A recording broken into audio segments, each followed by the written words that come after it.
Good morning, everybody. It's 9 o'clock, so let's get started. Thank you all for coming to this donor roundtable. This session is a little bit different from the others, so let me try and give a little bit of a background on why we wanted to have this session and how it will hopefully operate. The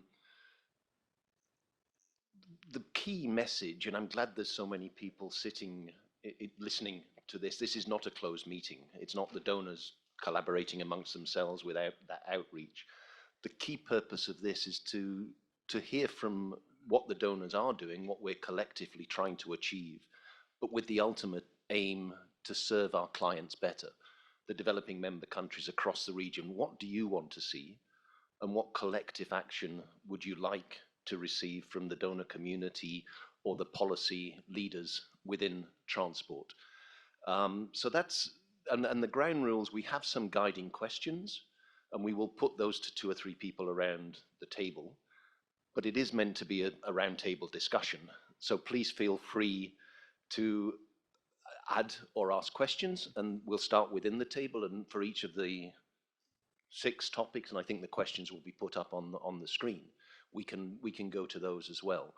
We have 90 minutes and 6 questions and an awful lot of people sitting around the table and an awful lot of people thankfully joining us on the outside as well. So it's going to test my skills to try and manage the time frame. But we do want to hear what actions have been taken, what we're hoping to collectively achieve, what individual activities that we're working on individually or collectively. But I think our view, or my view and ADB's view, is that this is very exciting times for transport, particularly in Asia and the Pacific.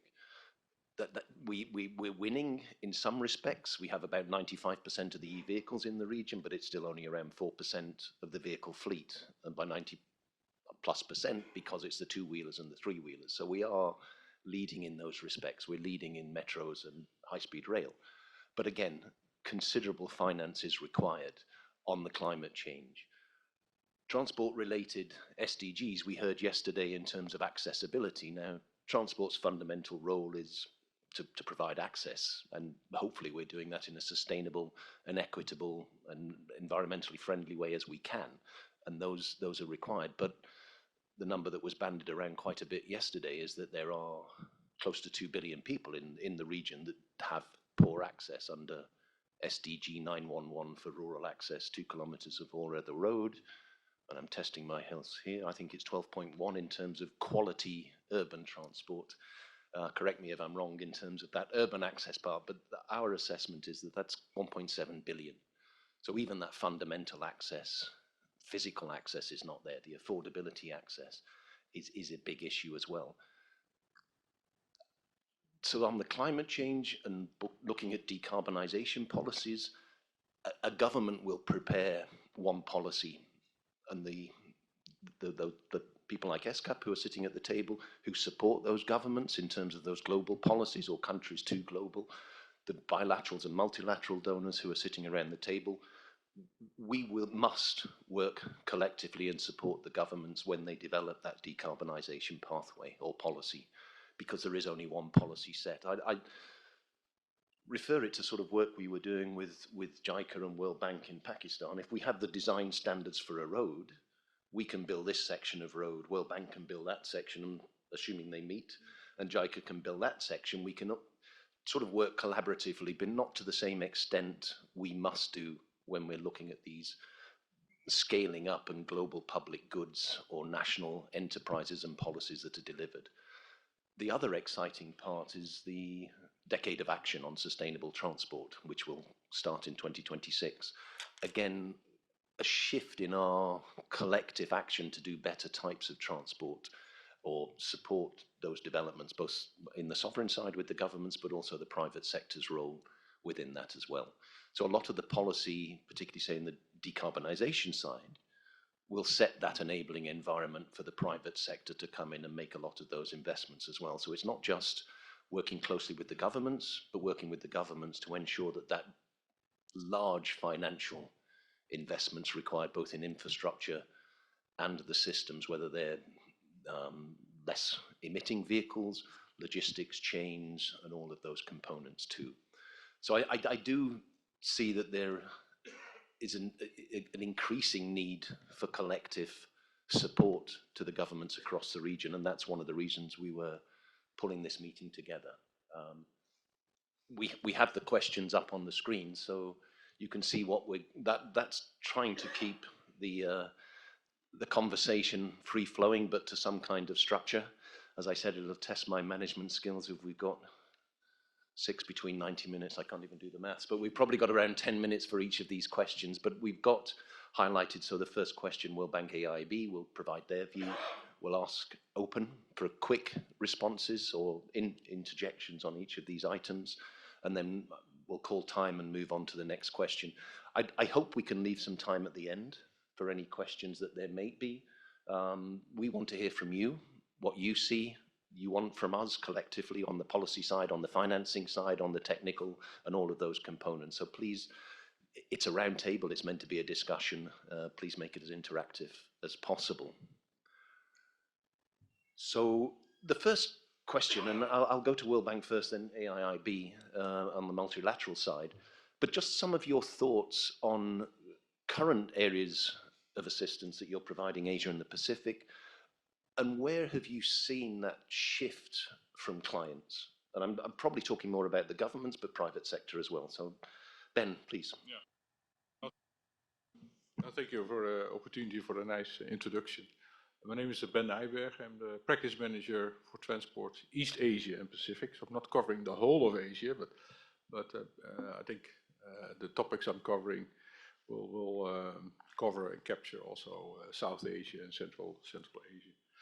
Now, yeah, so we're involved in many areas, but I think we focusing more and more with our partners. So that's also one point I would like to start with. We're co-financing a lot of each other. So with ADB and also with AIB, more and more and more. So that requires that we're very much aligned with each other in terms of our intentions and our objectives. And I think the governments, if you speak for, if I can speak for the governments, but what I see is a very nice alignment about transport. And we're working to, along three focus areas, 3 buckets, I would call them. One is decarbonization, and you very much on everybody's mind. And I would go a little bit deeper there. And the second one is on resilience, and that was also mentioned yesterday very much. We'll go a little bit deeper there. And the third one, and I haven't heard that much yet today or yesterday, on regional integration. We're focusing on that also very much. These are the 3 buckets. And on decarbonization, I think we all know, being here in Manila, how difficult it is. I left Manila when I was based here in 2009, coming back in 2024, and I see this building now being surrounded by all kinds of apartments and all kinds of developments. That's an example what Southeast Asia and also South Asia is going through. The motorization is still frightening, 2-3% a year, and the number of cars, the number of two-wheelers are just enormous. If you go to Ho Chi Minh, if you go to Hanoi, if you go to Jakarta, it's everywhere the same. And some countries, some cities, they have the act more together than others. And I would have hoped that Manila would have been a good example for more traffic management, urban mobility management. So there's a long way to go in that area. Where we're working on is for instance, avoid, shift, improve. That was mentioned yesterday by the senior director very nicely.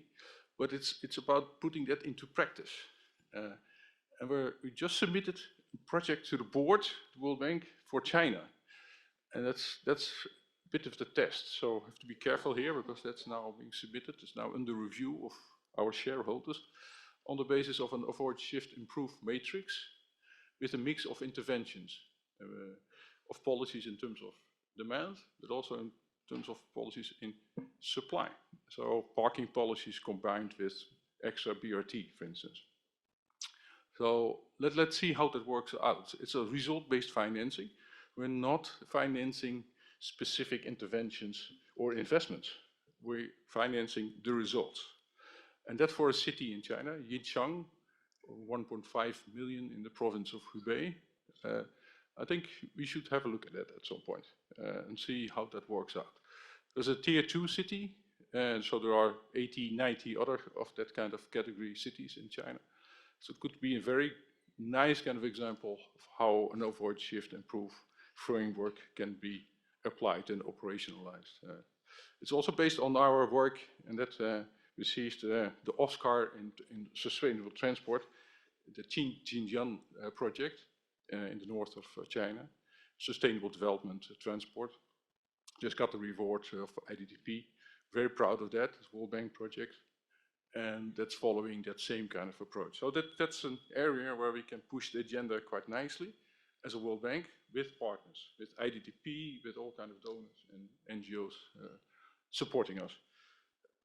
Other side that's not coming through that fully is on the freight side. And that's where we are working on very actively these days in our region. 50% of the emissions are coming from the freight side. So let's not forget that part of the equation. So working on decarbonization in shipping, also in Philippines, in Indonesia, we're trying hard, and also in China. So that's an area of concern actually. And that we're working with the private sector as well in making sure that they are pushing that agenda, and also some big players are involved, like Maersk. So that's an area. The second bucket is resilience. Resilience. We mentioned it. We have a large engagement in. You see all those islands here, from Solomon to Vanuatu to. It's very nice to see this.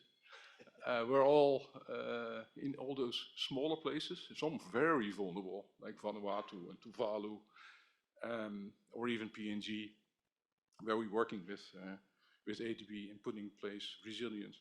And working on the specifications, road specifications, for instance, bridge specifications, to make sure that our infrastructure, our investments can stand the time. Yeah? And the third one is on regional integration, especially in the Southeast Asia region, where ASEAN concept is there, but in terms of the operationalization of that regional integration between Vietnam, Laos, Cambodia, and even between the bigger kind of countries, there's still a lot of work to be done in terms of trade facilitation, but also in terms of infrastructure. I will leave it at that. These are the three buckets. Thank you. Quick clarification on your maritime, is that at the national level or national plus international? Yeah, national plus. So we're directly involving with IMO as well. So. Thanks, Ben. Yeah. Andreas from AIIB. Thank you, Jamie, and thank you, Ben, and it's a pleasure to be here. AIB, as you know, is the youngest MDB around, and we've been working for 8 years, and from the outset, AIB set itself as a bank for the 21st century, the bank that would do things differently, and would learn from our peer institutions. So one of the slogan from the outset was to be a clean, green and lean bank. Clean in all aspects of the word, high standards. We follow our peer standards in all areas. Green from the beginning, we set ourselves as the climate bank. Now all the banks are climate banks, but I swear you, from the beginning, AIB sought to be a green bank. And lean because we're trying, and it's tough, we're trying to do as much as we can with as little bureaucracy as possible. We do not have country offices. We work out of Beijing. We have a hub in Abu Dhabi, and we'll develop this hub concept in the future, with which we'll cover several countries. We're at the moment around 600 people for 11 billion of lending we did last year, and around 8 billion the previous year. And in 8 years, it's been an exponential growth. The other distinguishing feature is that we're specialized in infrastructure.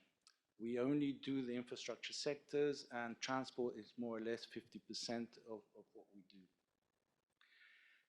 Thirdly, we have a global strategy in selecting our projects, not country strategies. Therefore, we don't have country ceilings. And the global strategy is that we will select a project that's either a cross-border and trade integration connectivity project, a green project, technology-enabled project, or bring some private capital mobilization. And within our teams, we do both sovereign and non-sovereign financing. Sets us aside slightly from our peers because of this. Within our teams, we can do, within the same teams, we can do non-sovereign and sovereign financing. So when we approach a project, we may be able to produce different financing instruments that could solve a situation where simply a sovereign look or a non-sovereign look won't be enough.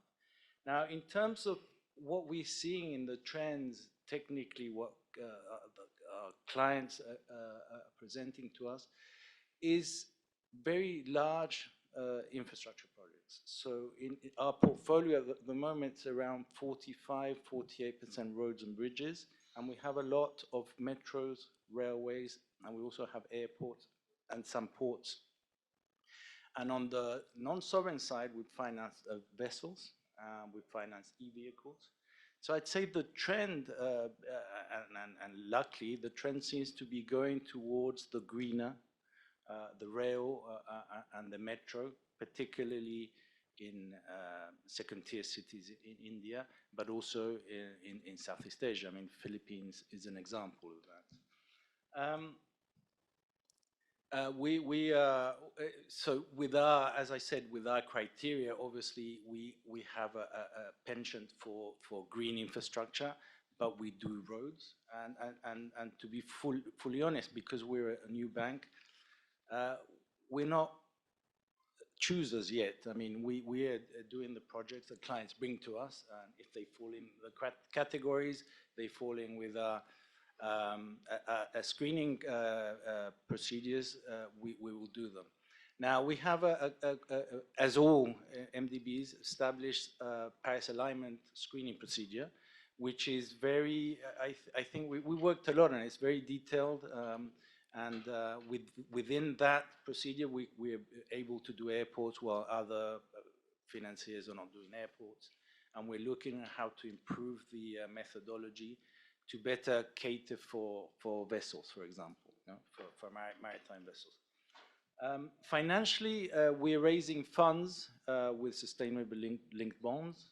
That's one. And on the NSBS financing, we, when we finance this vessel, we do it with sustainably linked indicators. So as the vessel, we finance the vessels at the outset, but the company has to provide some indication of emission reductions during operations, for example. That's a bit innovative.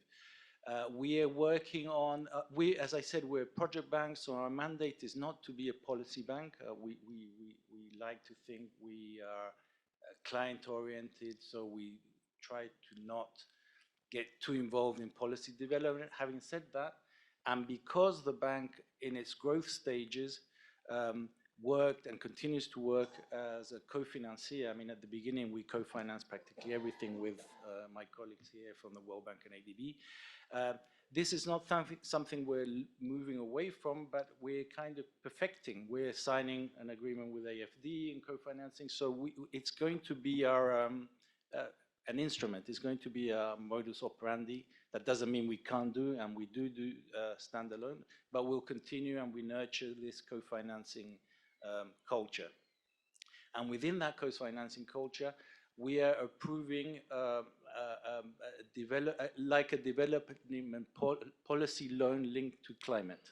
And this is to be able to co-finance projects with our peers that is climate related. So it will be climate related policy and prior actions that will be obviously budget support, but linked to infrastructure and with climate outcomes, if you like. Ben is smiling. Why are you smiling? Because first you said you were not into policies, but well, you know that you know the mandate is one thing. How things evolve. You know. I think I'll stop there. I think I've covered most of the financial. We have results-based lending as well, approved last year. So we have most of the instruments. Thank you very much. Thank you, Andreas and Ben. Let's try and get through at least 3 questions and then we'll open it up because we're running slightly behind and I want to make sure we get all of us around the table to at least say something about the work we're doing. So I'd like to move to the second, but we can go for Q&A towards the end when we're looking at all of these topics. So we've heard on some of the MDBs in terms of the kinds of shifts we are currently experiencing. The next question, well, you can all read, but it's really looking at some of the emerging challenges or opportunities if we want to be more optimistic about these options and what's happening within the sector. And a lot, I said, it's quite an exciting time. There's a number of policies being set or international agreements, Paris Alignment, SDGs, or transport-related parts of SDGs, and hopefully the decade of action will see significant impacts in terms of how transport can transition. But that upfront international agreements, national policies leading to downstream technical and financial support. I always say events like this raises the knowledge, but that knowledge is only useful in looking at Liz in terms of applied knowledge that sees things happening on the ground. In road safety, for example, it's all very well counting the number of crashes, fatalities, and serious injuries. But if we don't analyze that and then decide what needs to happen on the ground, we're not saving any lives. So that outreach, those policies, how do we support the implementation on the ground to save a life or build climate resilient infrastructure or whatever it may be? So I've sort of looked a little bit at those UN organizations who steer us from the transport community in terms of the collaboration on the policy side. So please, Wei-Min from UNSCAP, give us your views. Thank you very much, Jamie. Good morning, colleagues. To be honest, I feel a little bit embarrassed sitting with MDBs as well as major donors. Actually, SCAF is also a beneficiary entity. 75% of our capacity development fund actually comes from actual budgetary resources, namely individual member country governments, international organizations, as well as private sectors, 75%. So I think different from MDBs and major donors, we don't provide financial support to the beneficiary countries, but we do provide technical support in response to the needs for technical assistance from our member countries. So as you know, in Asia and Pacific, we have a large number of countries in special situations, namely least developed countries, landlocked developing countries, as well as small island developing states. So their needs for technical assistance are huge, but different. In transport sector, like the traditional topics such as connectivity, urban transport, road safety, as well as new areas like decarbonization of transport, digitalization of transport, and also inclusive transport are all among their capacity development needs. So anyway, I think in a nutshell, we take a demand-driven approach to try to develop a tailor-made project in response to the needs of those countries. I just share maybe 2 examples. Since the adoption of the Regional Action Program for Sustainable Transport in Asia Pacific in 2021, adopted by transport ministers of SCAF member states, decarbonization of transport has become an emerging areas for technical assistance from the countries. So in response to their request, we provide the technical support under 2 initiatives. First one is called the Regional Cooperation Mechanism for Low Carbon Transport in Asia Pacific. So under these initiatives, we have already consulted more than 30 countries about how ISCAP can best, provide technical support to them, as well as how to enhance regional collaboration in these specific areas. As a result, we received, I think, the member countries, I should say, identified 3 priority topics for in-depth analysis and the technical assistance. So namely, first, development and implementation of low carbon transport targets and timelines. Second, the green transport corridors. And third, identification of climate financing mechanisms for low carbon transport. So this is under this initiative, we organized a number of sub-regional meetings because different sub-region has different conditions, different needs, and also organized a number of capacity building activities. So as a result, we identified those priorities. In this connection, I really appreciate ADB for hosting ISCAP regional capacity building and technical discussion meeting on climate finance for low carbon transport on Thursday, tomorrow, and Friday this week here in ADB Manila, and welcome you all to join this side event. So another initiative is the Asia Pacific Initiative on Electric Mobility, which was launched to promote acceleration of the transition to electric mobility in public transport.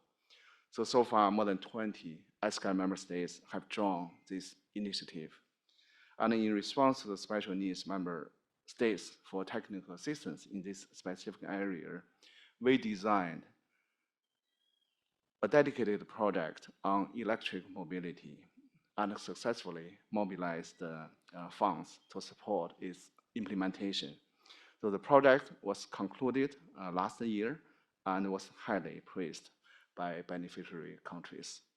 So given the success of this project and additional requests from other member states, so we propose to extend this project to the second phase and eventually we received the financial support as well. So now the second phase of this project is being implemented. So in a nutshell, through our various projects and initiatives, so we have engaged with our member states to further enhance regional cooperation, peer learning, as well as capacity development. Countries also submit their requests from time to time, thus enabling us to better design the technical support that meets their needs. So back to Jamie's question about collaboration among the donors. I think first we need to stick to the demand-driven approach. To do so, I think we need to deeply engage with our beneficiary countries. So in the entire process of capacity development program, to ensure a tailor-made program design and expected outcomes achieved. So second, I think we need to strengthen collaboration among ourselves to combine complementary resources and competencies to meet the demand for capacity development. And third, I think we also need to diversify the modalities. So how to explore the modalities? I think I believe all the speakers around this table they have many ideas. But anyway, I think we do need to explore diversified modalities. From ISCAP's practice, I think there's one specific point I'd like to raise, that South-South and triangular cooperation. So we think this is really a very useful tool. We can tailor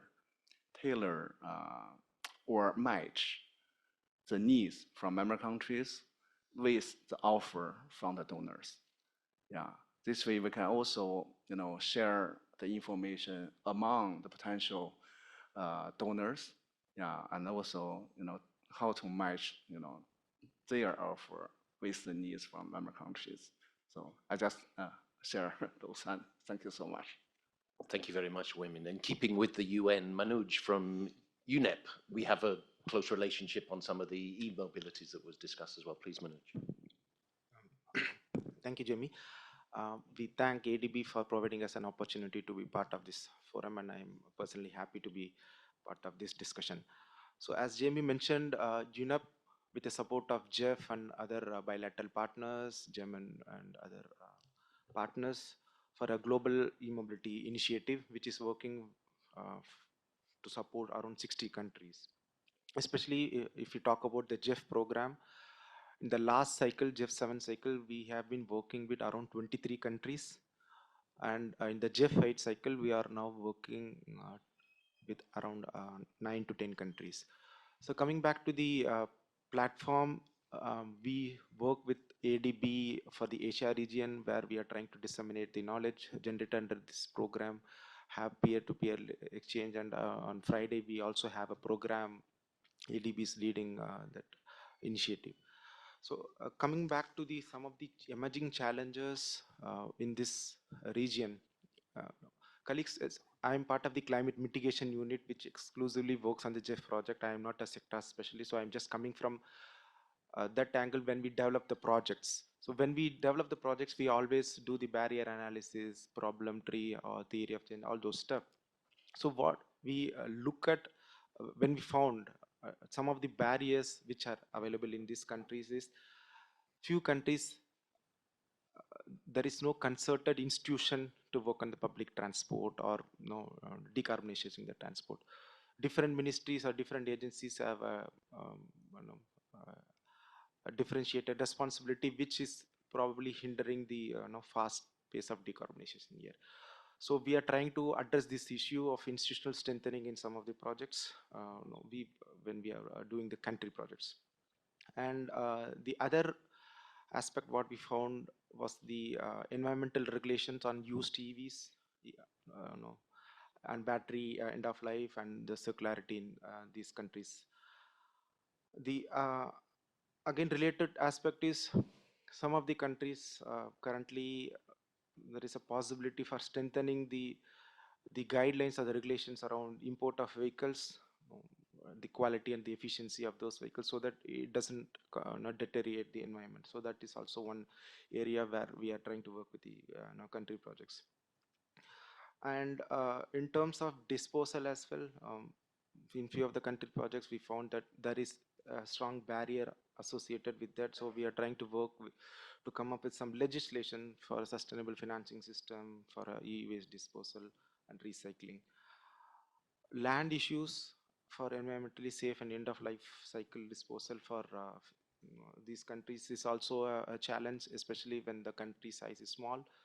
So in few of the initiatives, global project initiatives, we are trying to have a pan-country approach if that could work, like where we can have a disposal facility at a country which is in much bigger in size in that particular region. We are trying to work on that.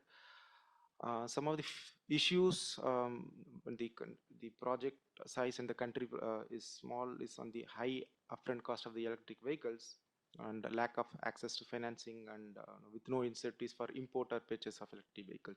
So through the Jeff projects, we are trying to do some pilots because we are not a financial institution on our own. So we have the Jeff funds, we try to do some pilots to demonstrate the technology as well as the business model. So some of the business models, what we have done is to have the incremental cost covered by the Jeff and the baseline cost covered by the country government. So this sort of business model testing we do with the Jeff projects. And one more thing, which previous speaker also spoke on the data collection and reporting and fatality. So that is one angle, but not exactly we are trying to do that aspect, but data collection and reporting as well. It's a key issue in this area, especially for the transport sector, and climate mitigation and reporting on NDCs are concerned. So we are trying to address this issue through these Jeff projects on transport, as well as through a separate initiative called CBIT. Any colleagues which are on the climate reporting space may appreciate this fact that UNEP is also working for an initiative called Climate Building Initiative for Transparency. This is essentially to improve the the transparency reporting back to UNFCCC. So some of the countries, some projects also focus on transport as a sector, how to strengthen the data collection system, how to strengthen institutional mechanism to address this issue. So these are some of the issues where we are working. As Jamie said, like these are not the challenges but opportunities for us to work on these issues. So these are some of the things where we are working. Just 30 more seconds. So for the GF8 cycle, we are currently working for 4 countries currently. We are working with Fiji, Vanuatu, Solomon Islands, and Palau. Of course, we would like to be involved with a few more countries as well. In the GF7 cycle, we have been working with India, Sri Lanka, and Maldives. These projects are at various stage. For the Indian project, we are working with ADB. Even in the GF6 cycle, we had a project. It was on more on energy efficiency. It was not specific to electric mobility, but still in that project as well, we have worked with countries on this aspect. So we have fair bit of experience in implementing and executing GEF projects for e-mobility. I'll stop it here. Thank you. Back to you. Thank you very much, Manoj. I'll also like to point out there's a number of our ADB colleagues sitting around the table. We have environment and climate change and finance and urban. That's intentional. There's a lot of talk about transport, donor, policymakers, supporters, NGOs collaborating. There's often a request from some of our governments that maybe our sectors and our thematic issues should also collaborate more closely with transport. So I'm very happy that a number of our ADB colleagues have also joined. And I'd like to start with Nakamitsu-san, who's from our urban team. And I will say, transport isn't quite as sexy as other sectors, which means we don't necessarily get funds or facilities, which we'll hear about a bit later. But we have been very lucky to receive quite a number of donor financial support from our urban funds, but clearly a lot of work is required in urban transport, and that collaboration between urban sector and transport and land use planning and transport is so essential. So Kiyoshi, over to you please in terms of the urban and transport. Okay, thank you. Thanks Jamie for inviting us, Urban Group, for this important event. I have been the fund manager of URTF, which is Urban Resilience Trust Fund. This was established in 2023, funded by FCDO colleagues. Actually, I'm going to join the FCDO meeting starting next week. This is about the coordination meeting with the other partners. One of the areas that we are financing under this trust fund operation is the urban transport. And we do have 2 ongoing projects in Indonesia and also in India. And then it seems like we do have a very strong demand in this area for the next maybe 5 years operations. So we are looking forward to working with this group. So this is about the emerging challenges. I think we have many challenges. I think any of those projects that we have on the ground, this is becoming extremely complex because this is multi-sectoral. This is not about the transport. This is about the social sector. This is about urban. And we have a lot of implications of maybe the safeguard issues, resettlement. Any of those issues are interrelated. So we need to somehow work together. And then how we are going to integrate this coordination is always challenging. And it's very easy to say that, but difficult to do. That's the reality that we have. And then this is sectoral issues that we are talking about. But I think among the different partners, we are also looking into a similar sectors or similar priorities. Often we don't really know what the other people are doing. So we need to understand what the other people are doing, and we need to establish your trust. And then we also need to work closely with our client, because in the end, as Jamie mentioned, we are here to serve our client better. So that's the purpose. So no matter how much we try to have a strong hand holding with a client, very often that we don't really know what's happening with other partners. So that's maybe one emerging challenges that we have. So I think this kind of forum is important to get to know each other and then see how we can translate this sort of global level partnership into our ground operations. So those are the, I think, the very important issues from my point of view. The upstream work, URTF support integrated urban planning, land use plans, and any of those urban planning component is part of our agendas. But then urban planning is very complex, right? Because we do have a very limited space in urban area, and then this space is competed by many different peoples. So upstream level planning, we have to have a very good coordination among different partners. And then that's very challenging. And then to do that, we need to get to know each other. So that's very important. One good example is that we have one urban transport operation in Pakistan. I think Batran knows about this project. So this is done by feasibility study funded by Trust Fund. And then under this feasibility study, different partners, AFD, AIIB, they're all financing for the same project. And we do have a UN partner as well. We are working very closely with the UN partners in Pakistan. So all of those are good examples, but I think we have many more to share as a group. Thank you very much. Thank you, Kiyoshi. Let's move to the next question. This is looking more on the shift in focus and shift in the type of support. We heard a little bit from Ben in terms of that, and also from Andreas, the mega projects or the policy results-based lending. We do see that shift. So let's look a little bit more in terms of what the requests are, what institutional support, capacity development, plus the more traditional infrastructure. There's still a big infrastructure gap, so we need to fund that, but we need to build the capacity to manage transport systems better, whether they're urban, regional connectivity, and all of those parts. If I can start with you, Max, from EIB, please give us your thoughts on this. And I do say we're running slightly late, so yeah, if we can be succinct in our responses to make sure everyone gets an opportunity. Thank you. Thank you, Jamie. I'll be short. So yeah, European Investment Bank, actually just looking around, talking about collaboration as well. I think we have MOUs basically with the majority of the people around the table here as well. We finance projects, maximum up to 50% of projects, so we always co-finance, so that requires certainly collaboration. Some aspects maybe are sharing a bit. So European Investment Bank, we are owned by the 27 member states. We do not only operate within the EU. Most of our operations are within the EU, but actually 10 to 50% of our lending is also outside the EU. That means in terms of numbers, we actually did 17 billion of transport last year.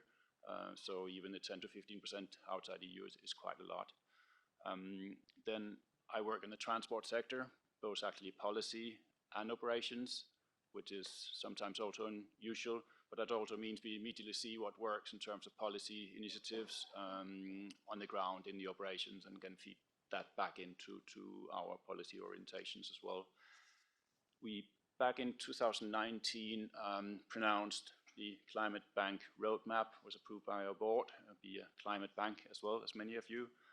So we're coming up now into 2025 to kind of midterm review of what has worked and what has not. And I think I would like to be a bit blunt there as well. You say clean transport for all, especially the all. What does that mean? You mentioned resilience. There's been a lot of focus on the clean transport. And I think what we have seen within the EU as well, we have had the large tickets for urban transport, railways, etc.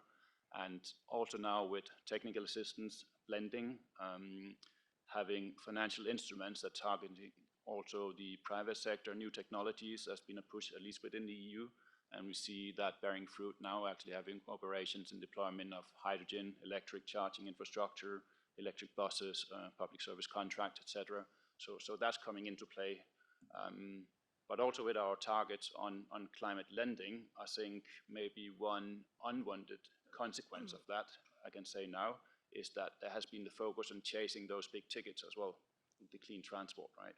So that becomes disproportionate in a way, and we are missing out on the resilience bit, on the climate adaptation bit a bit.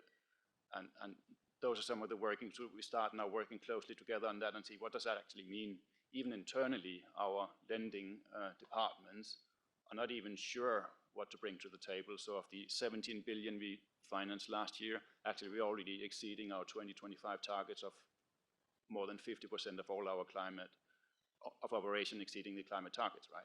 In transport, it was actually 77% last year, which is good.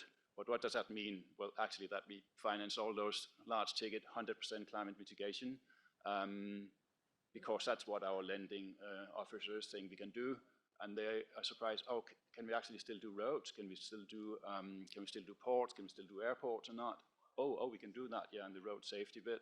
So I think actually that becomes disproportionate in a way that there are vulnerable groups and regions that are not served by the clean transport, right, and the decarbonization, and that's where we have to probably focus more. So we are also establishing sustainable awareness funds now and trying to see how we can incorporate climate adaptation and road safety, other aspects into those as well.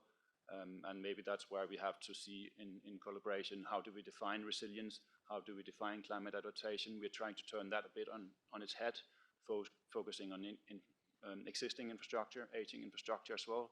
So it's not that we should just do the metros and railways now. We also, we still need roads. We still need to decarbonize the road sector, and so how do we do that? How do we define that? And how do we have common indicators to do that? And I think this kind of forum and our working groups is certainly helping in doing that very much. So that's I'm going to reiterate your 17 billion.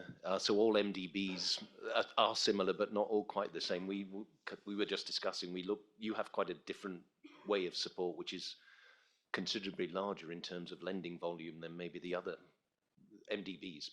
But we do collaborate, but we're learning from you in terms of those new areas, much larger assistance over a longer time frame that you've been doing in Europe and now bringing over to there. So we learn from each other as well, but that does give a huge opportunity for our client governments to look at different types of and larger investments over a longer time frame as well.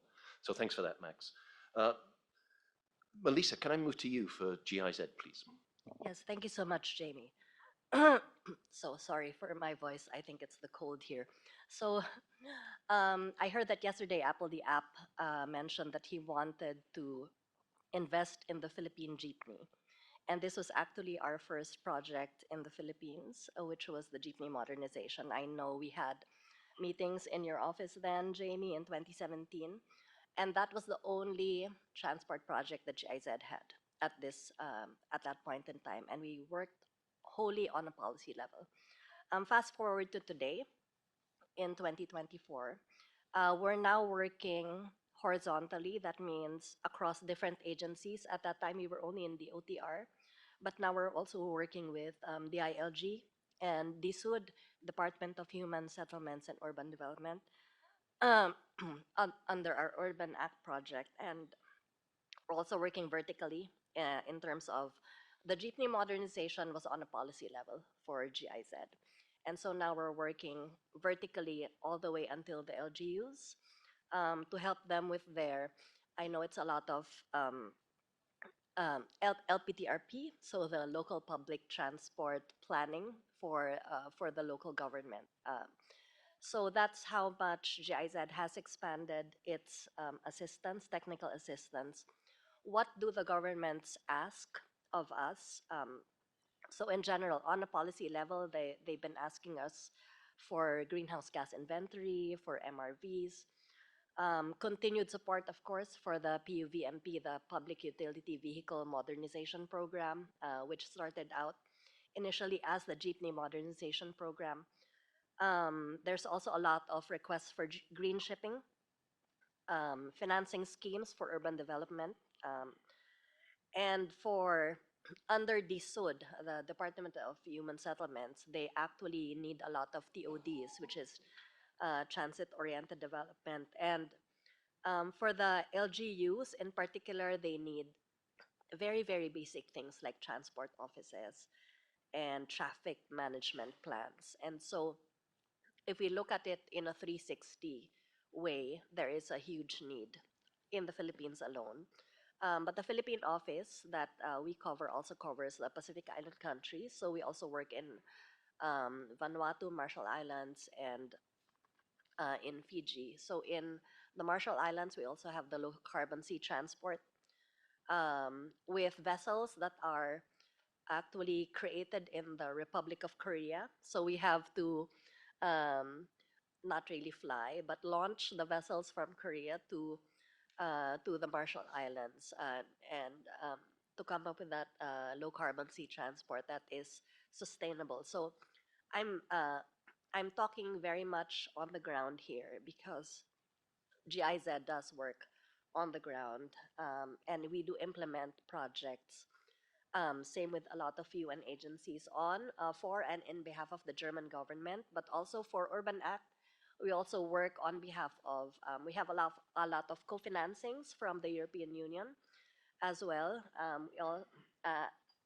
I was talking with Elizabeth Jones earlier that we also receive funds in a roundabout way, implementing funds for FCDO. And I think a lot of these roundtables are really important. We did that for a short while, Jamie. I know if you remember, we had a very small roundtable for transport in 2017 in one of the conference rooms here, and I'm so happy that it has actually grown to this formal occasion that we have here. So yeah, so looking forward to more collaborations with other donors in the future. Thank you. Thank you, Melissa. And I think you may have heard about the DeVow project, but a lot of this collaboration from multi-pronged Yeah. can help us provide that support, move it forward at different areas and different interaction with the government. I want to move to JICA now. I was going to say a very important, but obviously all our donors are important. So let me use significant partner, particularly in Manila, because you are investing huge amounts in Manila and elsewhere, and we're working with you very closely. So please, Kaisuke-san, please give us some views from the JICA's perspective. Yeah, thank you very much, Jamie, and also including the audience, of course. Thank you for being with me and us today.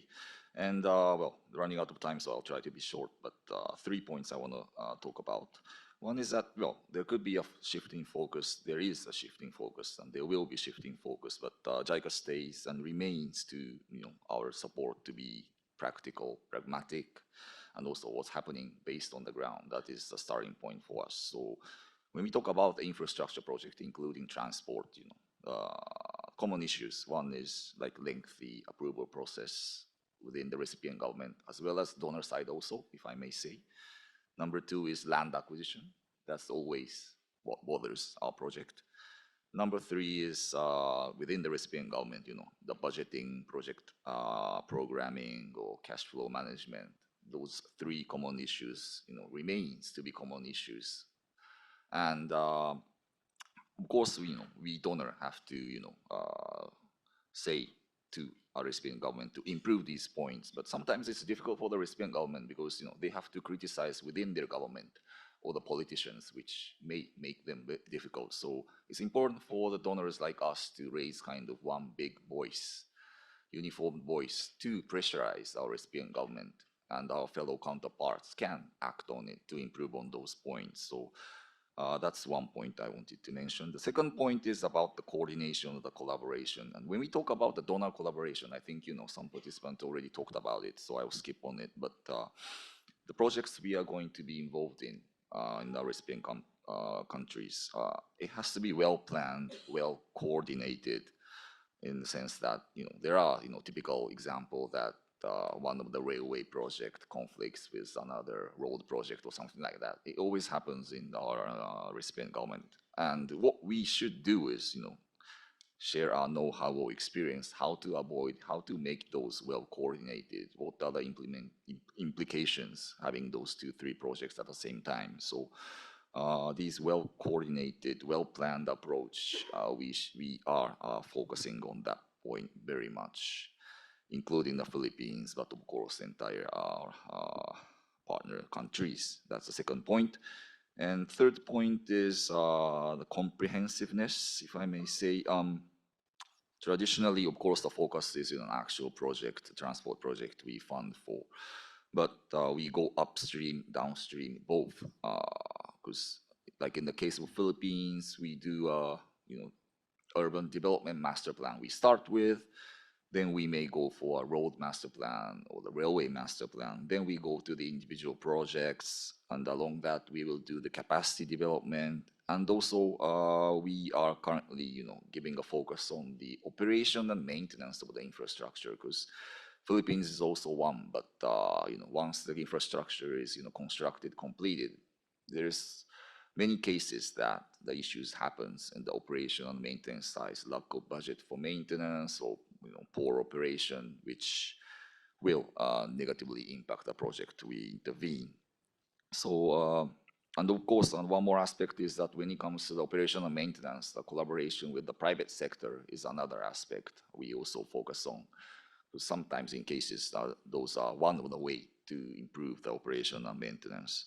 So this kind of comprehensive approach that, hard infrastructure is complemented by, some kind of soft component support. So those are the kind of a shift or improvement on the focus these days. That's the third point. Thank you very much. Thank you. It's good to hear a very similar message. Big infrastructure still required, but the capacity support, the broader support, the results type lending as well, all of that shifting. So I hope it's heartening that we are all moving in the same direction and therefore providing that same sort of support as well.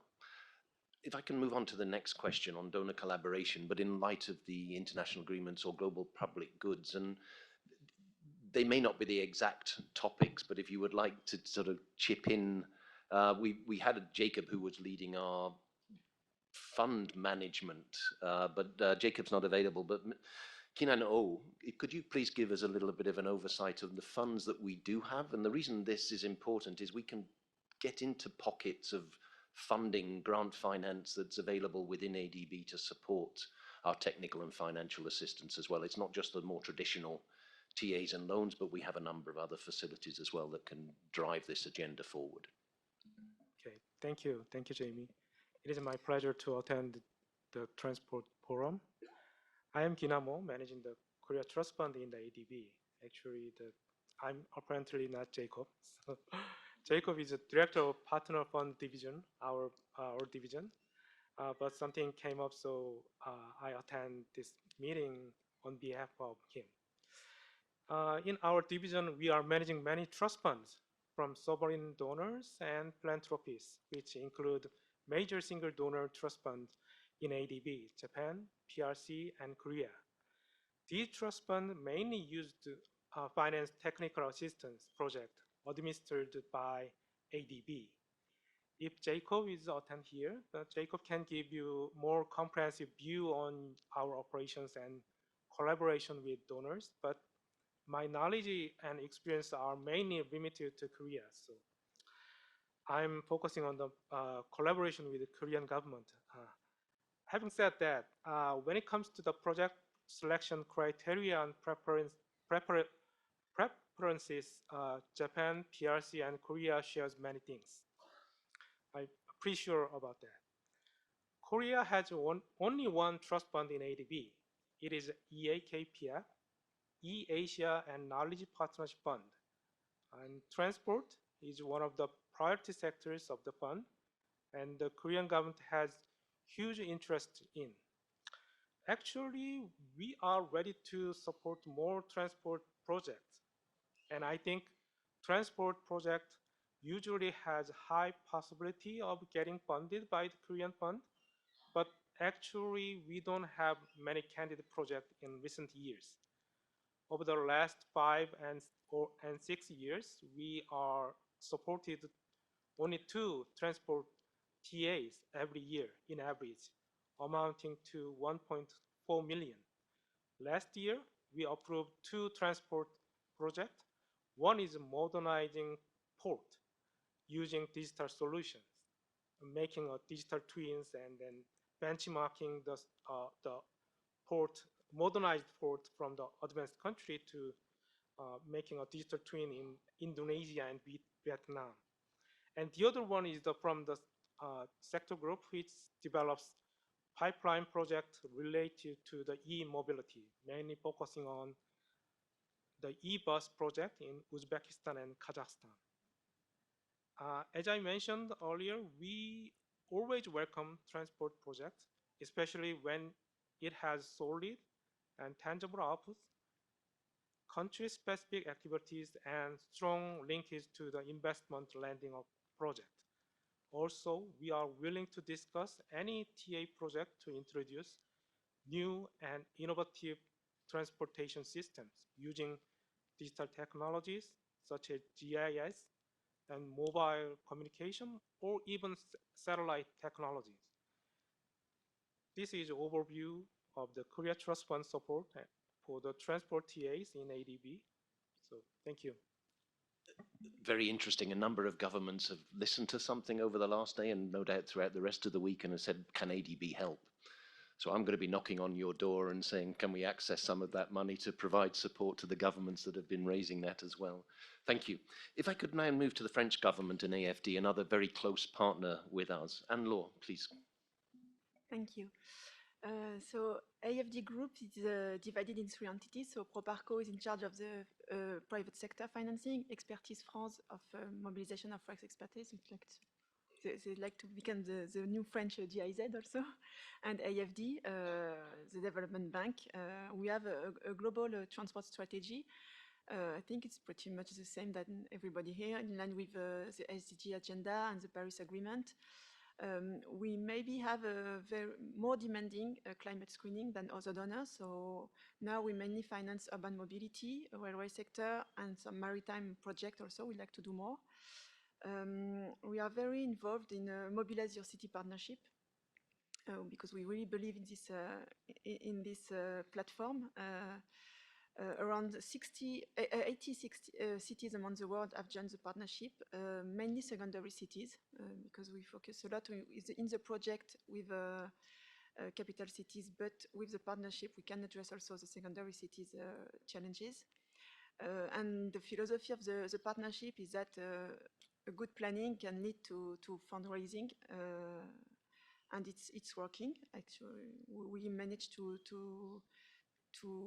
have more and more cities, more and more funds for planning, technical assistance, in even also in new, in emerging areas such as paratransit reform, non-motorized transport, and it really became the project. Even with ADB in the region, it's a powerful tool to make to give birth to real investment projects. But still, it's not enough. And yeah, the World Bank released like a few months ago a summary of the action in the urban mobility. And I think in the last 10 years, the World Bank delivered 12 metro and BRT projects all over the world. I think it's pretty much the same for ADB and for AFD. So it's a lot, but it's so little compared to the needs. I don't know, we've been working with ADB in Hanoi since in one single line of metro since 2006. I don't know. It's very, so it's this project, this huge amount, these very big projects are the backbone for everything, but it's essential. But with the climate agenda, we understand why all the funds are going to energy sector. It's more simple. When we see, I just have a look last week to the policy loan for climate in the Philippines. There is a transport part. It's very, very poor. It's and I don't know. So I think we need to work more also with the air pollution agenda, because this is a quick win. Cities are almost not livable now in Southeast Asia. Practically, we can feel it. We live here, so we can all know and understand what it means. So I really believe in the electrification project ADB is going to lead in Davao. I want to pay tribute also to GIZ work in the Philippines, but also in Vietnam. You just contacted us for an electrification of the inland transport, very innovative, and I think with a credit line it could be very good. Access to the green funds, I mean, it's a science in itself. It's so complicated, I don't know. Yeah. So yeah, energy sector managed to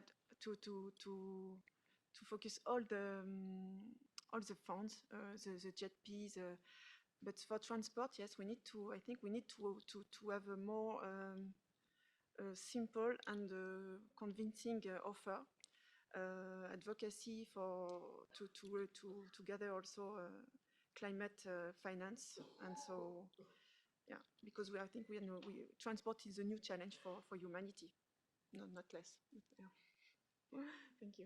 Thank you very much. And NYC, we're obviously working very closely, which is French and German government too. But those SUMPs, the Sustainable Urban Mobility Plans, really allows us to have detailed dialogue with governments in terms of what is possible, what should be done differently. So it's setting that groundwork for different types of support as well. As we're talking on international agreements, Alicio from our climate change team, can I please bring you in as well? Yeah, thank you very much, Jamie, and very interesting discussion. So I'm Alessio Giardino, I work in the climate team, and I'm also sector focal, but for water and coastal projects. At the same time, in many of our projects, of course, we also encounter the transport sector. So I find this really an interesting discussion. And I would like to mention a couple of initiatives also that we do also closely with our colleagues from the transport sector.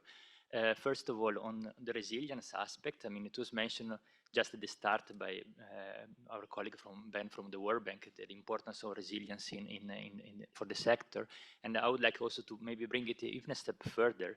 We know that transport sector is very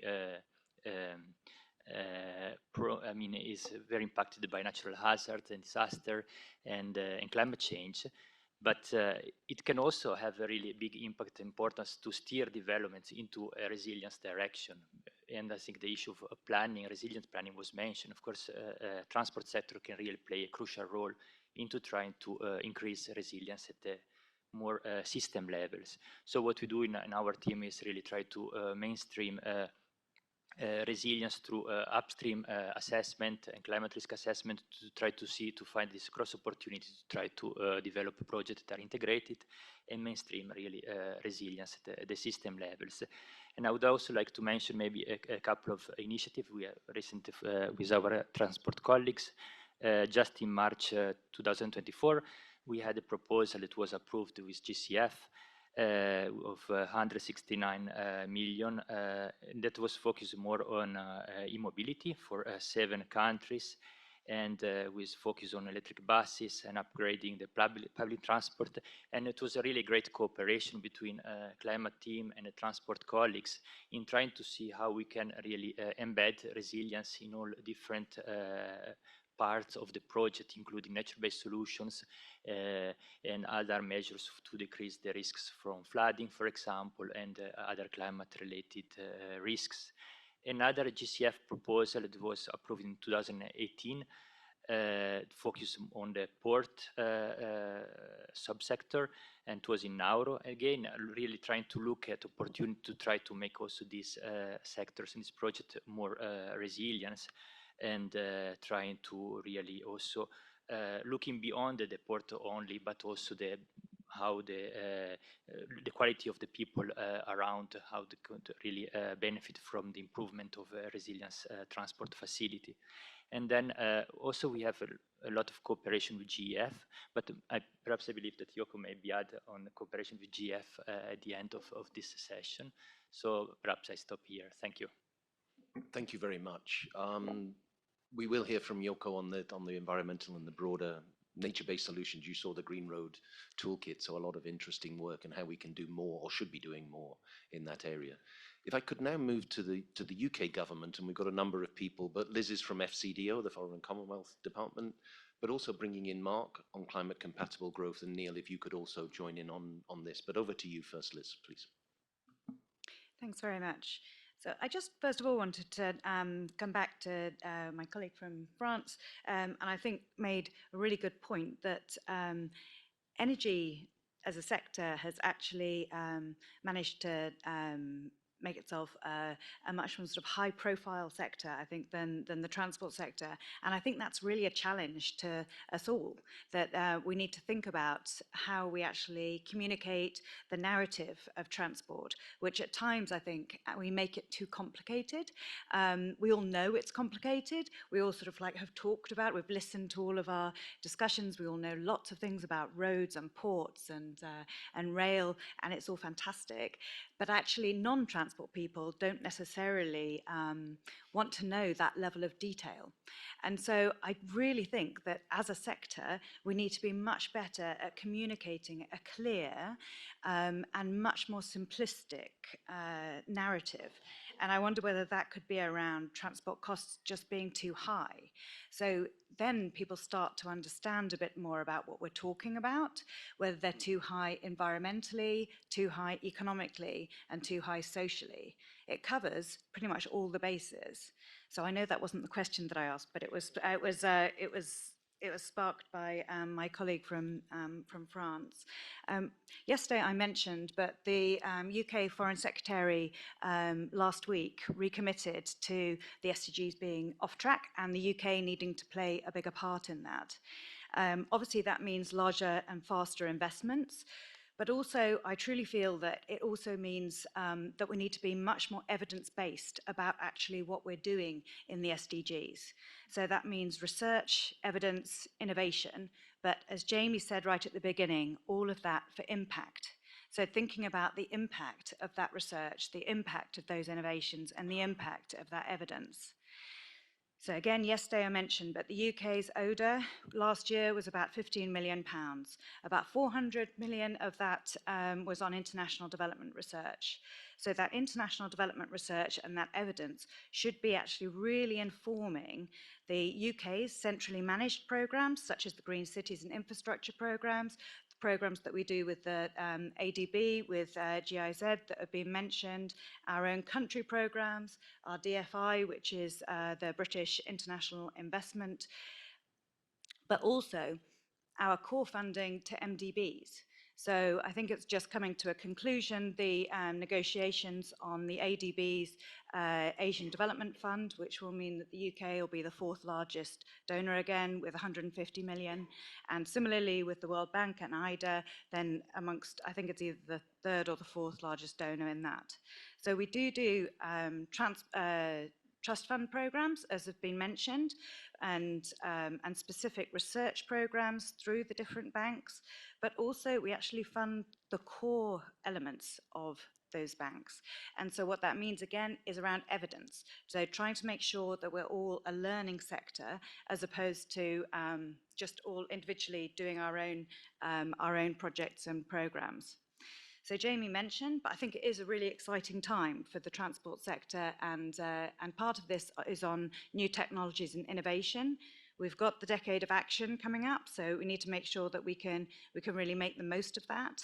I think those innovations should be around, technology and engineering, definitely, but also around the mobilizing private finance. And as you mentioned, but the access to some of the climate finance that isn't coming to transport sector. But then clearly the innovations also should be linking to the data collection and collation, so that we're really trying to ensure that we've got a much better evidence base for actually taking forwards these really large-scale investments.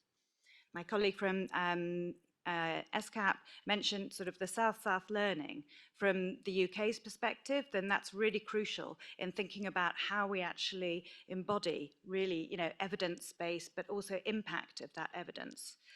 So in summary, because I know we're going to hear from 2 of the UK's funded transport research programs, Climate Compatible Growth and High Volume Transport.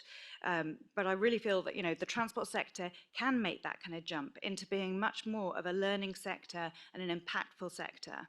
We know that all of the SDGs actually are reliant on transport, but that does mean that we need to make sure that we've got an evidence-based investments and a much clearer narrative as to actually what it is that we're actually achieving. And so I'll leave that and go over to whichever way you want to do it, but either Mark or Neil. Thanks. Brilliant. Thank you very much. My name is Mark Howells. I'm an academic from Imperial College and Loughborough University and lead what's called the Climate Compatible Growth Program. This is an FCDO fully funded program. And one of the things that's a little unique about it is that we're led by a set of universities, but we carry out our research in partnership. And we're very much about trying to understand where there are gaps and enable others to take increased increased agency. So just to say that the core universities are Oxford, Cambridge, Loughborough Open University, UCL, and Imperial College. And then we have a set of universities in other countries that we work with. Our goal is to accelerate the release of finance and infrastructure, policy, and services in order to improve growth and to accelerate growth in a way that reduces the per unit of greenhouse gas emissions in there. So climate compatible growth. And we do this by developing sets of public goods in partnership, and we set those up in a way that they're useful for governments as well as IFIs and others to help release funding.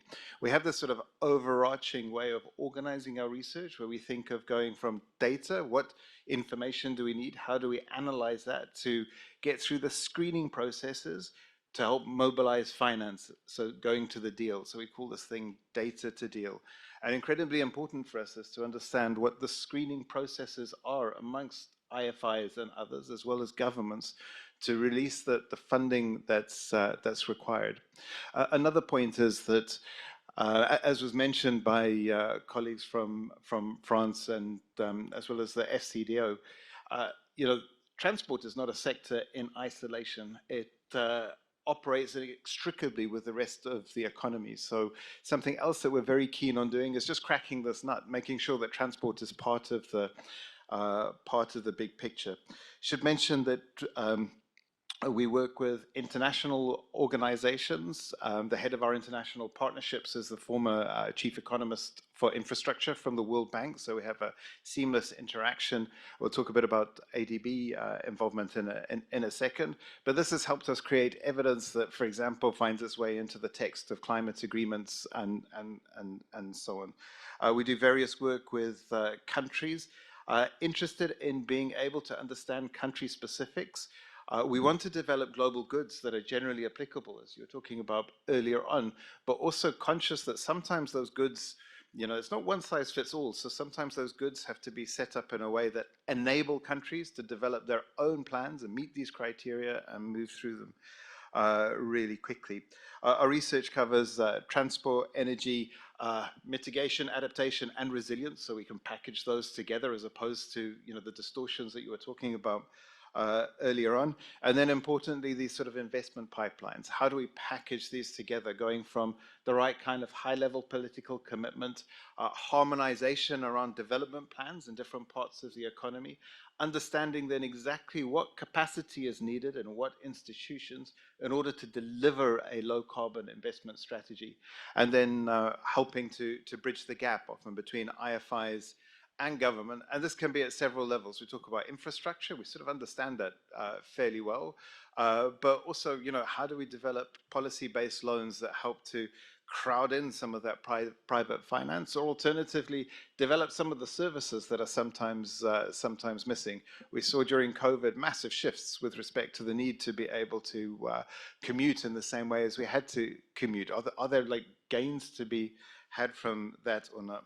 So we produce this stuff and we develop it in a way that people can use it quickly, so to enable better technical assistance. And we work with partners to understand what that is, and technical assistance that can be absorbed by governments, and they can run with it, universities in countries, as well as international organizations. So I mentioned yesterday in the plenary that the Inter-American Development Bank has taken a set of these pieces, and we're co-creating data to deal with them for integrated energy and transport interventions. And in countries with small populations, Costa Rica, $2.4 billion worth of investment mobilized, that included a kind of pulling together of development banks and IFIs. Dominican Republic, 6.5, Uruguay, 1 billion, Chile, 2.2 billion, in short periods of time. These are 1 to 2 year projects. I want to end off very quickly with two initiatives that incredibly privileged to be able to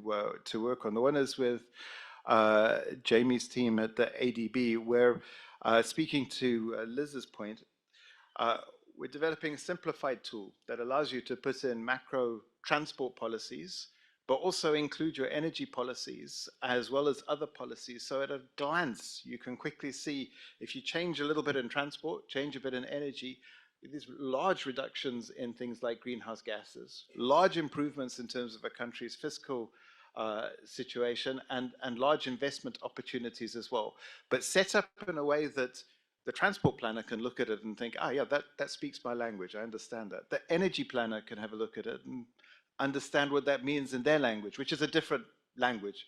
And likewise, the finance ministry, who has the relationship with yourselves, is able to decipher some of these complexities in transport to get through these the screening that's needed to deliver finance. So more on that will become available as it's developed.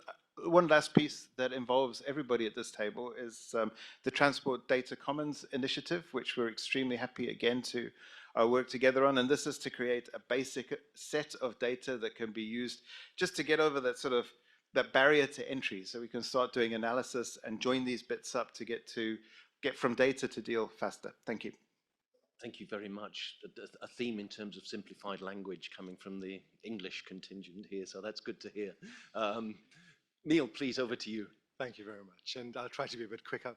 So my name is Neil Ebenezer. I am the team leader for the High Volume Transport Applied Research Program, yet again another FCDO-funded program. So it's £18 million over 7 years, and we're now in our last year.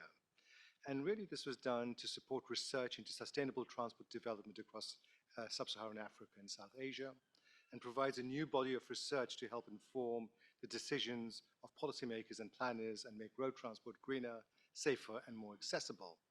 So the sort of 4 thematic areas that we focus on have been data and digitalization, which you've heard a little bit about, climate mitigation and adaptation, resilience will be part of that, transport infrastructure, road safety, gender, and inclusion. I think the latter 3 are really quite important when we think about these as cross-cutting themes across some of the things that have been discussed here today. But I think coming back to the point that Liz made, I think evidence for some of this is really key. And some of the work that HVT has supported over this period of time has been things like the Road Note 31, which is a guide to structural design of surface roads in tropical and subtropical regions. And this was done with TRL from the UK. And this was first done, I think, in the 1960s, but it was about 25 years since an update had been done, and this was done fairly recently. And this has thrown some really deep insights on how you can look at how you build roads and pavements, and the design for the future in terms of climate resilience. Alongside this, HVT has supported some work around HDM, the Highways Development Model. This is working with ADB as well as the World Bank to do this. And if people are interested, there's a workshop on Friday, so please attend that. I think it's a shout out to some of the excellent work that's been done. But yet again, HVT is funding some of the gap analysis across 3 strands of work to better support that work in its future development of HRDM5. We've also done things like decision support systems and tools for resilient strategic transport networks in low-income countries. So this was yet again working with universities, Oxford, Southampton, to develop some of these tools that can actually be used by decision makers in country to better understand those challenges that we talked about, and some of whether you use roll or rail, some of the things to make it more coherent in terms of developing the sort of transport tools for that country and taking that forward. So I think there's, some of the potential synergies with some of these projects, for instance, with the Green Road Toolkit that was launched yesterday. I think we can draw some of those strands together. But perhaps if I end with 2 of what I call the flagship projects for HVT, which will end sort of later this year, they'll complete later this year. And the first is the Transport Decarbonization Index, or TDI, and we're working with SLOCAT to do this. And really it aims to assist low to middle income countries in Africa and Asia to reduce greenhouse gas emissions in surface transport by providing a diagnostic toolkit. And so the TDI will assess the country's preparedness towards achieving net zero emissions by 2050, enabling comparisons with other nations and tracking long-term progress. So if we can crack this, it'll be really quite a useful tool that can be used by a lot of the agencies around the table today. And then the other project is yet again on, we've heard a lot about trying to improve climate finance for transport projects, especially for low to middle income countries. And this work, we call it the ACF, is being delivered by WRI, the World Resources Institute, and SLOCAT yet again is a partner. And this aims to estimate the scale and flows of finance available for transport projects, identify key barriers and lessons learned to access climate finance for transport projects in these countries, and consult with stakeholders and to map solutions and provide evidence-based recommendations. And so this will help build capacity amongst governments to implement, monitor, and scale impacts.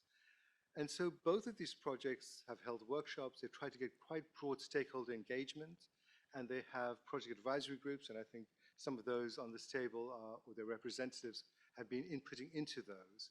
So I think some of that will lead to partnership and collaboration, which I think was one of the remits for this, with some of the donors. Thank you. Thank you very much, Neil, and Mark and Liz as well. Very clear message in terms of research, applied knowledge, but action on that.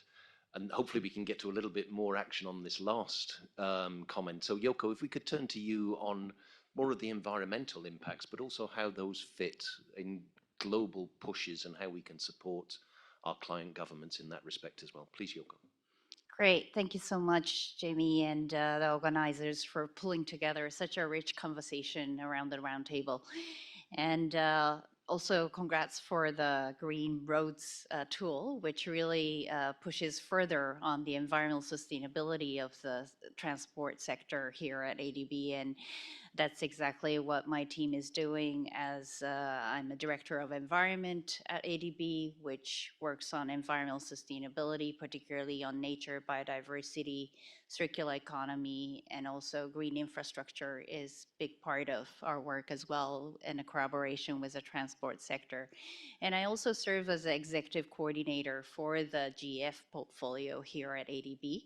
So with like UNEP and World Bank and others, we serve as a GEF agency, as an implementing agency on the ground, supporting the development member countries on the GF projects. And we have actually supported over $400 million GF finance over the past 2 decades or so, with 100 projects on the ground. And most of them are climate change, biodiversity, sustainable land degradation projects. But with the transport sector particularly, we have been working on e-mobility and also now more on green infrastructure with roads, railroads, and other initiatives, particularly ensuring also the biodiversity issues, not only the climate change issues, and have a more integrated approach towards this. And I fully understand that the GF grant finance is a few $1 million addition to the more bigger investment, but this is a catalytic sort of finance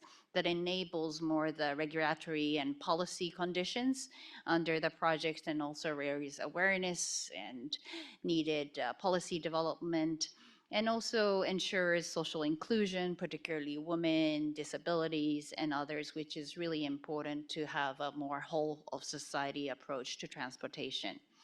So, and also it also provides some finance to do sort of a regional knowledge sharing platform, which I'll also talk a little bit about it. And for this cycle in the GF8, the GF got close to 5.3 billion from the donor countries, and more operating on integrated programs, meaning that not doing siloed approach with biodiversity and climate land degradation, but more on an integrated approach. And one of the program is called the Greening Transportation Infrastructure Development, which is called GRID. And this actually supports the and advance the transition toward more sustainable transportation infrastructure, and safeguards and enhance key ecosystems like coastal, marine, and terrestrial ecosystem. And in this regard, ADB actually with WWF and other MDBs is really pushing towards having more sustainable infrastructure, and we're actually leading in Nepal and Philippines on those sort of transition to a more greener infrastructure. And it's both of them are about $4 million, $3 million projects from the GF side, but this provides sort of the important policies and regulatory framework development, as well as bringing in the different ministries together in the country to support more green infrastructure. So for example, in Nepal, we're working in the Tarai Arc landscape, where we are working with the existing ADB program to bring in more the ecological sort of perspective and bring in the needed sort of infrastructure to do overpass and underpass to ensure that the wildlife corridors is protected. And these provides the important sort of corridors between the protected areas and the forest corridors, including Ramsar site and other globally recognized areas. And Philippines, we're doing the same to really bring in the more important sort of elements to do a national transportation master plan that includes climate resilience as well as nature positive infrastructure development. And I also wanted to highlight that in addition to this green resilient infrastructure development, we are also, the GF Resources is supporting the Regional Investment Support Platform, which is under the UNEP program on GF, and we're collaborating to do more lesson sharing on the decarbonization of transportation. And the team with Jamie and others have already implemented 15 webinars and 2 online panel discussions and very active lesson sharing on that regard. And in addition to the green infrastructure, there is Sustainable Cities window, as well as Net Zero Nature Positive Accelerator windows at GEF, which really focuses on decarbonization of transport and also bringing in more the biodiversity elements, nature-based solutions, and other elements towards this. And finally, the climate change focal area in the GEF really highlights as transport as a key sector for transformation towards decarbonization and bring in that needed energy transition as well as transport transition to a more greener and meaning both biodiversity and climate change elements coming together in a more integrated and holistic approaches. So with that, there is quite a lot of menu of support that ADB can provide to the DMCs, and we really look forward to furthering those initiatives with all the partners here. Thank you. Thank you very much, Yoko. And just to reiterate, there's so much money somewhere. We were trying to work within transport that may not be the first, or we're too confusing to people, but we would love to work with governments and try and tap those international monies or the funds we have internally to support your objectives where they fit the best. We haven't forgotten about you, Greg. We'll come to you for road safety as another international effort. But first, Alice from SLOCAT, could you please give us your thoughts? Thank you very much, Jamie, for putting this together. So at SLOCAT, as a partnership, we mobilize more than 100 different transport entities towards bringing that movement, our movement, towards global and regional processes for climate and sustainability. And to do that, last year, there were 2 resolutions that were passed proclaiming, as we mentioned, the UN Decade for Sustainable Transport and also the first World Sustainable Transport Day. And we were very happy to see that marking our, as a milestone to our efforts, both resolutions refer to SLOCAT, when they're noting the importance of continual cooperation and coordination between the UN and existing partnerships. So there are a few markers of progress that I would like to highlight in which we can see some sort of synergies towards that preparation. We have the start of the decade in 2026. The submissions of the next round of NDCs to the Paris Agreement are due next year, 2025. We also have the consultation process ongoing this year towards the 2025 comprehensive review of the global indicator framework for the SDGs. And of course, in September, we have the UN Summit of the Future in New York. So we see that in the next 18 months, there are very important opportunities where we can work as a community to help countries to set robust 2030 targets for transport decarbonization, resilience, adaptation in their next round of NDCs. And at the same time, we need to curate that shared vision, like what Liz was talking about just now, the narrative. We need to define that narrative better towards the UN decade. And we should curate that vision towards 2050 with a 10-year roadmap setting out what's achievable within a decade with some indicators and targets for 2035, matrices to measure performances. And so in doing that, we have part of the things that we're trying to do to mobilize the community is also through call to actions and manifestos to kind of really clarify the narratives towards that in preparation for it. So last year we launched a call to action with the energy sector. The call to action to double the share of energy efficient and fossil fuel free land transport by 2030. And so far we have received more than 60 different signatories, including Chile and Colombia as country signatories as well. And next week, we're actually launching a manifesto for intermodal, low carbon, efficient and resilient freight transport and logistics. We were invited by UNTAC and Barbados to launch it at the first UN Global Supply Chain Forum. So this create opportunities for us to bring that more consolidated narratives toward these international processes. And we don't stop there with the political framework or the vision. We have technical components supplying to these narratives as well. So this year with the call to action, we're also building capacity and resources to support the drafting of the next round of NDCs around the 9 action areas of the call to action for land transport. And for the freight side, we are also releasing a compendium of policies and financing interventions and quick wins, and also organizing more multi-stakeholder dialogues to bring that technical solutions part with the political vision together. And I would want to leave with also a food for thought, if I can. We need a very strong finance message for the call to for the UN decade. And what can the finance community do in terms of that? Is that some sort of a replication of the Rio Plus 20 commitment that you can do? What other metrics instead of just a big pool of money? Is it about committing a share of your portfolio for green and resilient transport or nexus projects? So leaving a thought for here, I see that Jamie is nodding. Thank you very much for the opportunity.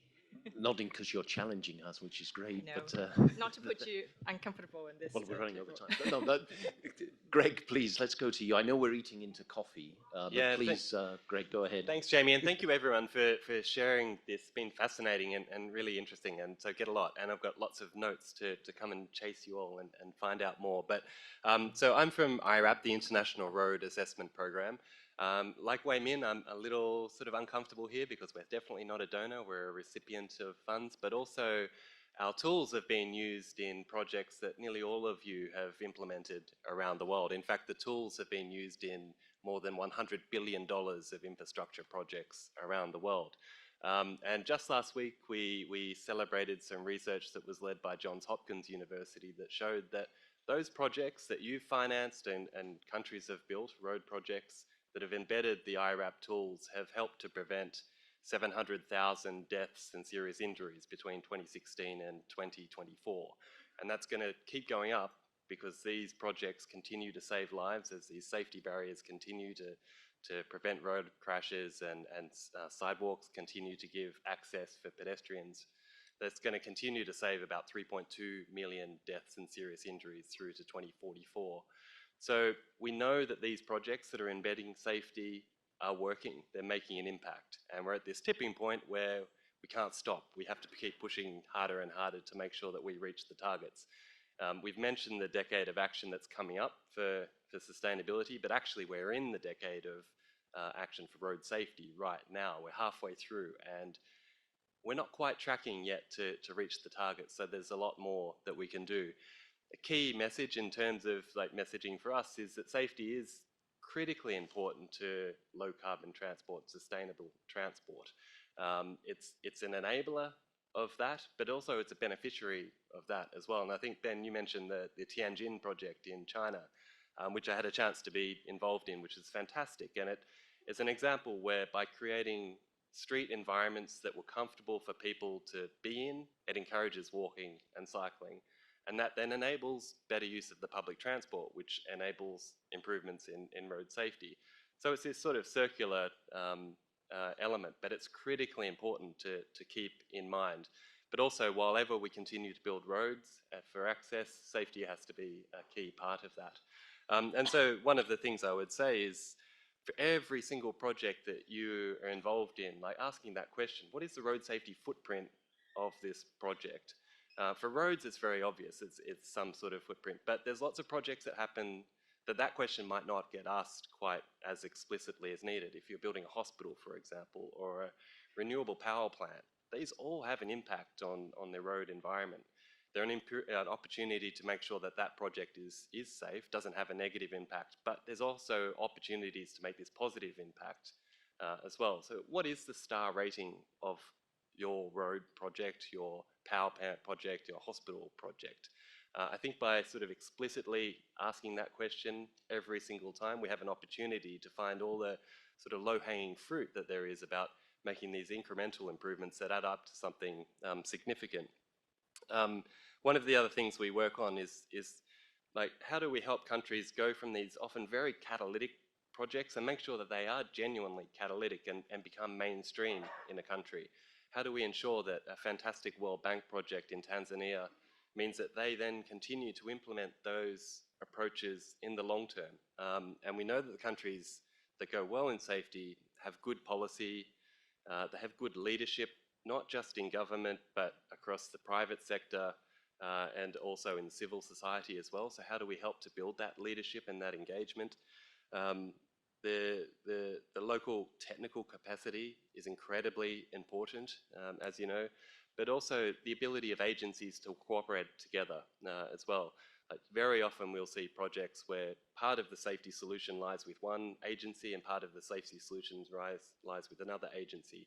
How do we ensure that they cooperate together? And there's relatively few projects that have managed to do that really successfully, and I think there's a lot of ground for us to explore there. And the last one, I think, where we're working is like, how do we engage with the private sector better, both within the banks, in the private sector departments within the banks, to ensure that any private sector project, for example, if we're electrifying buses, how do we make sure that those are safe buses as well? But also, how do we find opportunities to do projects that add to road safety, standalone road safety projects, and engage institutional investors in that debate as well, and that opportunity. So yeah, thank you for the opportunity. Thank you very much. Thank you to everyone. A very lively discussion. And when you said this is a donor roundtable, obviously the financial is very important, but as a transport community offering assistance to our clients, governments and private sector, that knowledge is a donation from us, the expertise, the policy, the applied knowledge, and the finance for that technical and financial support obviously sees the action on the ground. So thank you all very much. I do apologize we didn't get chance for questions, but please come and see us during the coffee break on there. Data was mentioned. There is, the next 2 days, we will see a number of detailed HDM5, the highway, looking at how we can do roads better, manage roads better.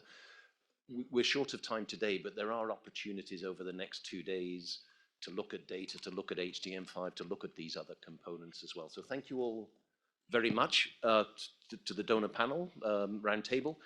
Also to the audience, we're sorry we didn't get to the questions, but please do approach any of the speakers and ask your questions over coffee. Thank you very much.